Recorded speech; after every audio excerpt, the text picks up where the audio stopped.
মাঠের মধ্যে বুট চাষ করে লাভের মুখ দেখছেন পুরুলিয়া জেলার আরশা ব্লক, জয়পুর ব্লক এবং কোটশিলা থানা এলাকার বেশ কিছু গ্রামের কৃষক। স্বল্প ব্যয় ও বিনা সেচে এই চাষ খুব লাভজনক।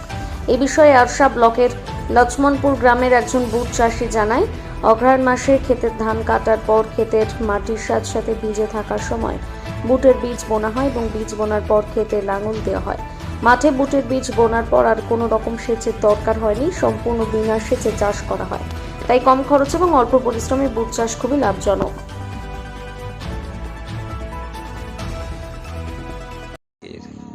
আর বিক্রি কিভাবে করবে? বিক্রি ওই মজুরভাবে 30 টাকা, মানে বিক্রি মানে 30 টাকাতে কিনা হয়, আর যাই কিছু মজুরি বাইরে এটাই লাভ।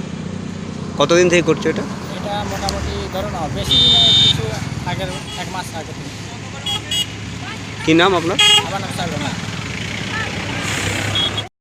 আমরা কোনো তো সব জানি এ বাবা, খরচ করলে লাভ মনে করে দেখো, আমাদের মজুরি বাইরে এটা সেচ করতে হয়, সেচ দিতে হয়, আমাদের সাত পাত লাগে, গোবর সার, জল দেওয়ার প্রয়োজন হয়। জল দেওয়ার নাই হয়। কতদিন থেকে এই চাষ করছো? আমরা মানে মোটামুটি 5-7 বছর হয়ে যায়। কতটা জায়গায় লাগিয়েছে? কত? আমাদের বিঘা 1.5 জায়গায় আছে। এখনো পর্যন্ত কত টাকার বিক্রি করলেন? 1000-7 ভেঙেছে। জল টল লাগে নাই, ধান কাটার বাদে বুনে দেওয়ার পরে হয়ে যায়। কতদিন পর হয়? এই তো এটা মাঘ ফাগুন, হ্যাঁ না, এটা মাঘে হ্যাঁ। ফাগুন।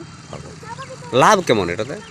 লাভ হয়ে বাবা, ওই যে যেমন চাষ করতে পারে, যার যেমন বাইরে হয়, হ্যাঁ, এমন পাতলা কোনো সময় বাইরে হয়, কোনো সময় কি বলে ইহা হয়, ভালো হয়ে যায়। কারো যেমন কত লোকের দমে পুরো হয়ে যায়। কতদিন থেকে করে আসছো? হ্যাঁ? কতদিন থেকে করে আসছো? আমরা ওই লোকের দেখে এই দিনে করছি, বেশি দিন আল্লাহ আমরা নাই করি। এই গুড়া গড়ি ক্ষেত আছে আমাদের, বড় ক্ষেত নাই।